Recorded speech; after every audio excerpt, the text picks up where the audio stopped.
ভাইজান, আল্লাহ হাফেজ। হ্যাঁ,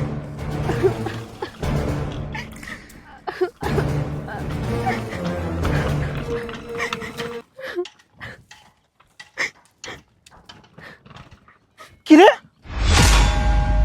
ভাইয়া, ভাইয়া তুমি? হ্যাঁ আমি। কিন্তু তোর চেহারার এই অবস্থা কেন? তুই তুই কান্নাকাটি করতেছিস কেন? কি হয়েছে তোর?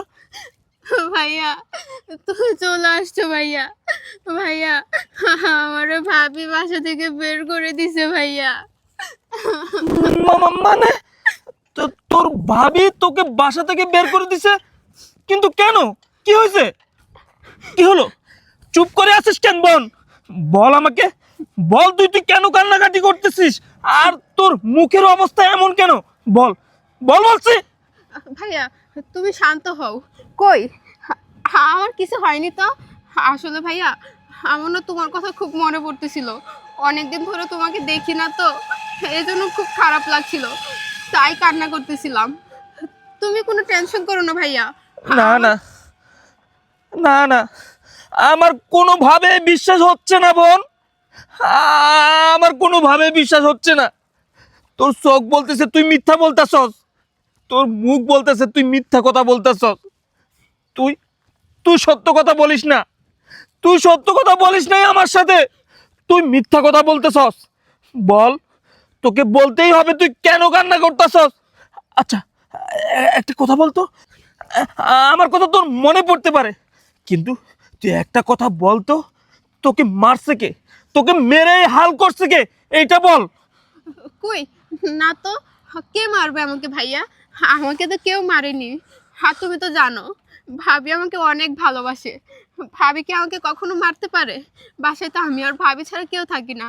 আসলে ভাইয়া আমি না সিঁড়ি দিয়ে নামার সময় পড়ে গিয়ে ব্যথা পেয়েছি। তুমি না ভাইয়া শুধু শুধু উল্টাপাল্টা বুঝতেছো। আমার কিচ্ছু হয়নি, দেখো আমি একদম ঠিক আছি। চুপ, চুপ কর তুই। তুই আর মিথ্যা বলার চেষ্টা করিস না। আমি তোর ভাই, আমি বুঝি। আমি বুঝি আমার বোনের কষ্ট, আমার বোনের এই অবস্থা দেখে আমি বুঝি যে তোর সাথে কি হয়েছে। বোন, তুই কি আমাকে বলবি? তুই আমাকে সত্যি কথা বল। এদিকে আয়, এদিকে আয় তুই, এদিকে আয়। আমি আমি এত বড় বাড়ি করছি কার জন্য করছি? তুই যদি আমাকে সত্য কথা না বলিস, আমি কিন্তু এখন যেখান থেকে আসছি সেখানেই চলে যাব। তুই আমার সত্য করে বল, বল তোর এই অবস্থা কেন, বল। না না ভাইয়া তুমি যেও না, তোমাকে আমি অনেক দিন পরে পেয়েছি। তুমি যদি এখন আমাকে ফেলে চলে যাও আমার কি হবে? আমি তোমাকে সব বলছি ভাইয়া, সব বলছি। ভাইয়া ভাবি আমার এই অবস্থা করেছে। কি? তোর ভাবি তোর এই অবস্থা করছে? কিন্তু কিন্তু কেন? ভাইয়া তুমি প্রবাসে যাওয়ার পর থেকেই ভাবি একটা ছেলেকে বাসায় নিয়ে আসে, তার সাথে সম্পর্ক করে। আমি এগুলো ভাবিকে বললে ভাবি আমাকে অনেক মারধর করে, আমার উপর অনেক অত্যাচার করে, আমাকে ঠিক মতো খেতে দেয় না। ভাবির বয়ফ্রেন্ড মিলে আমাকে মারধর করে ভাইয়া। আমি তোমাকে কখনো বলতে পারিনি, কারণ আমি যদি তোমাকে বলি তাহলে ভাবি আমার অবস্থা আরো খারাপ করে ফেলবে। ভাইয়া আমি কি করব বলো? শেষ পর্যন্ত ভাবি আমারে মেরে এই বাসা থেকে ঘাড় ধাক্কা দিয়ে বের করে দিছে, আর বলছে আমি যেন কখনো আর বাসায় না যাই, রাস্তা রাস্তা যেন ভিক্ষা করে খাই। ভাইয়া তুমি এখন শুনলা তো সব কিছু। বোন, তুই কি বলিস এগুলা? আমি তো আমি তো শেষ হয়ে যাচ্ছি বোন। আমি মানতে পারতেছি না বোন। আমার বোন, আমার বোনকে আমার বাড়ি থেকে বের করে দিছে। এইটা এইটা আমি নিজ চোখে দেখতেছি। আমি এটা মানতে পারতেছি না বোন। শুন বোন, আমি আমি ওর খবর করে ছাড়মু। আমি ওর খবর করে ছাড়মু।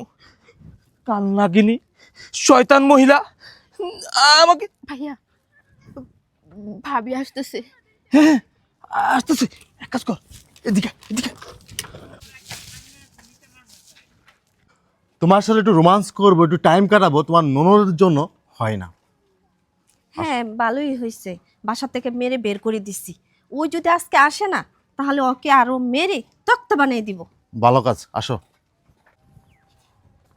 সামনে একটা রেস্টুরেন্ট আছে, রেস্টুরেন্টে আমরা এখন খাওয়া দাওয়া করবো, একটু সময় কাটাবো, আচ্ছা। সুখ দুঃখের গল্প করবো, ঠিক আছে? ঠিক আছে। আসো, চলো যাই। আরে শয়তান, তুই এখানে? তুই আমার বাসার সামনে, তোরা না একটু আগে মেরে বের করে দিছি। জান, তুমি চুপ করো তো, এদিকে আসো। কিরে কিরে শয়তান, তুই এখানে কি করস? তোর না আমি বাসা থেকে মেয়ে ধরে বের করে দিয়েছি। হ্যাঁ, তুই এখনো যাস নাই আমার বাসার 30 সীমানে, এখনো তুই ঘুরপাক খাচ্ছস? এই, তুই কি লজ্জা শরম নাই? মায়ের তো একদম মুখটা একদম পুরো লাল বানাই দিছি, তারপরেও তো আমার বাসার সামনে কেন আসছস? এ কি লজ্জা শরম নাই? এই, যা এখান থেকে বেরো। আরে দেখো না এটা কে, একটা ছেলেও দাঁড়ায় রয়েছে এখানে। ও আচ্ছা আচ্ছা, আমি এখন বুঝতে পেরেছি তুমি আমার বাসার সামনে তুমি কি করো দেখাচ্ছাও। ও, দেখায় দেখায় একদম সিস্টেম করে ফেলছাও। আহা, কি মজা তুমি পাবা এখন। তোর কি লজ্জা শরম নাই? এমন একটা পোলার সাথে তুই দাঁড়ায় দাঁড়ায় গল্প করতেছস। জান, ভালো হয়েছে, এখন তুমি তোমার জামাইরা বলতে পারবা যে তোমার বোন অন্য একটারে জোগাড় করে সিস্টেম করে পালাই গেছে বাসার থেকে। হ্যাঁ আমি ওইটাই বলবো যে তোমার বোন একটা ছেলের সাথে পালিয়ে গেছে, কিন্তু আমরা যে মারছি সেটা বলতে পারবো না। আর এটা তো বলবোই না। আর শোন, বিয়ে করে রাত কাটাইস, যেন বিয়ে ছাড়ানো রাত কাটাইস না, তুই তো এই অভ্যাস তোর আছে। যা, তোর নাগরকে নিয়ে আমার সামনের থেকে এখান থেকে যা। তোকে যেন আমার বাসার 30 সীমানায় যেন দেখি না, বজত মারবো কানে পড়ে 100 বেয়াদব মেয়ে। যান, চলো জায়গা।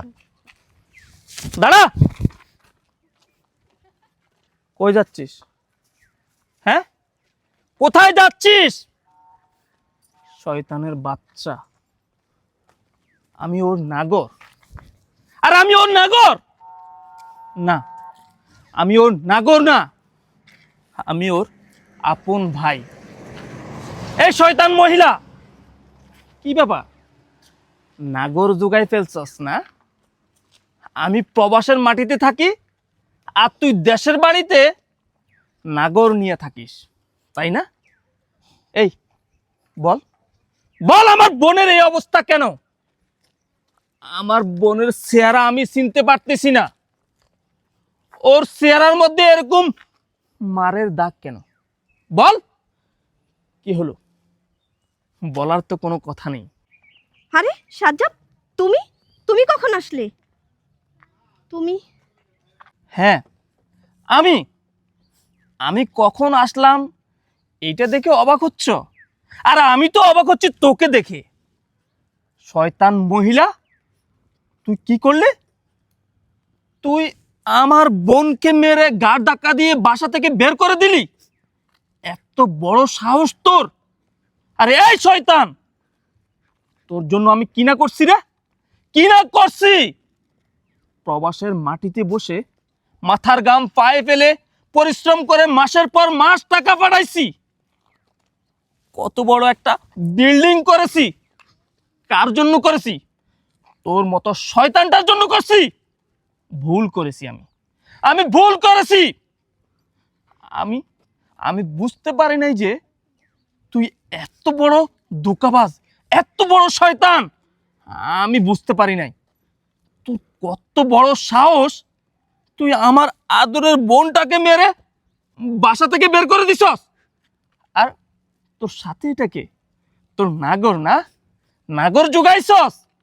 হ্যাঁ, নাগর জোগাইছস তুই এবং তোর নাগর মিলে আমার বোনটাকে মেরে বাসা থেকে বের করে দিছস। তোর মতো শয়তানের কোনো ছাড় নেই। তুই কি মনে করছস?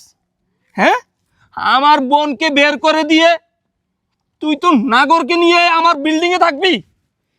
সেটা তোর ইচ্ছা কখনো আর পূরণ হলো না। আমি আমি প্রবাস থেকে আসছি তোদেরকে না জানি। আমি ভাবছি আমি এইভাবে আসলে তোরা আমাকে দেখে খুশি হবি, কিন্তু তার জায়গায় যে আমি উল্টা নিজেই খুশি হয়ে গেলাম, আমি এটা ভাবতে পারি নাই।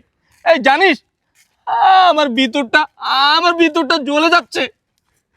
আমি এই দৃশ্যটা দেখব আমি কল্পনা করিনি। তুই কি না, তুই আমার সাথে এমনটা করতে পারলি? আর এই বিয়াদব, তুই কি বললি? তোর বাসা, এই বাসা তোর? কেমনে দাবি করিস ভাই, কেমনে দাবি করিস? পরকিয়া করিস, একটা বিবাহিত মেয়ের সাথে সম্পর্ক করে তার বেডরুমে সময় কাটাস, আর দাবি করিস এই বাড়ি তোর? শয়তান, এই বাড়ি তোর না, এই বাড়ি আমি প্রত্যেকটা ঘন্টা, প্রত্যেকটা সেকেন্ড মাথার ঘাম পায়ে ফেলে আমি টাকা পয়সা ইনকাম করে আমার সেই টাকা দিয়ে আমি এই বাড়ি করেছি, আর তুই বলিস এই বাড়ি তোর? এই কুলাঙ্গার, তোদের মতো কিছু কাপুরুষের জন্যই প্রত্যেকটা প্রবাসীর সংসার এমনভাবে নষ্ট হয়ে যায়। তোকে কি বলবো, তোকে বলার কোনো ভাষাই আমার নাই। কারণ যে জায়গায় আমার আমার স্ত্রী আমার আমার বোনকে মেরে বাইর করে দিতে পারে এবং নাগর নিয়ে বাসায় থাকতে পারে, তোমাকে আমি কিছু বলবো না। এই এই ডাইনি, বল কি এমন অপরাধ ছিল আমার? তোরে কি না দিয়েছি বল, কি না দিয়েছি?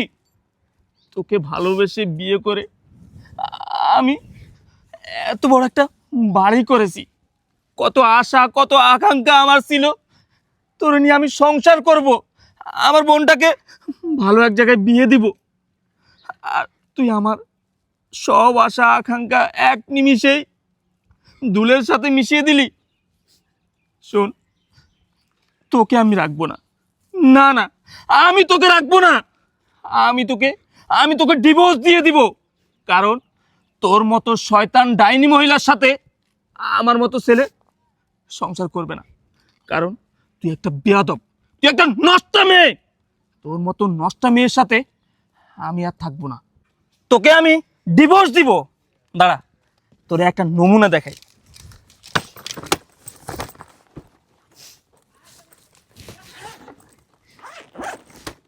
দেখ দেখ, টাকা দেখ, পুরো লাখিস ভর্তি টাকা তোর জন্য আনছিলাম।